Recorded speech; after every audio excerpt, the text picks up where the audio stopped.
Biz jiddiy xavf ostidamiz. Bu Uchiha Shisui va biz unga teng kelolmaymiz. Shisui? Nega doim urush bo'lish kerak? Men aniq ayta olmayman ham. Bu dunyoda adolat degan narsa bor yoki yo'qligini ham bilmayman. Faqatgina shinobilar dunyosida biz adolat tarafida ekanligimizga ishonib kurashamiz.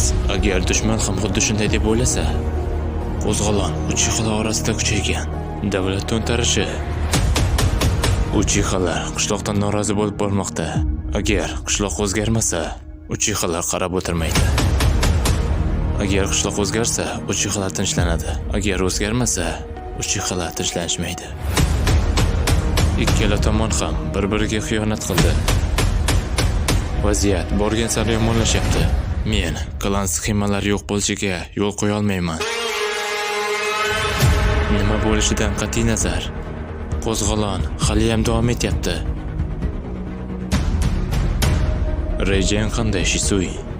Reja bu meni Mangekyo Sharinganim. Men Sharinganimdan foydalanaman va qo'zg'olonni to'xtatish uchun hammani genjutsu qilaman. Bundan afsuslanmayman. Sizlar faqat qurol bilan tartibni saqlashga harakat qilyapsiz. Bu haqiqiy tinchlik emas. Danzo, sen tinchlikni himoya qilayotgan Uchihalarning eng kuchlisi sifatida ovruq xotinding. Haqiqiy shinobi nima qilgan bo'lardi? Bu Uchiha Shisui hali tugamagandi. Men isyonni to'xtatish uchun Kato Matsukamidan foydalanishni rejalashtirgandim. Lekin Danzo ko'zimni oldi. Agar o'lsa, ko'p narsalar o'zgarib ketadi.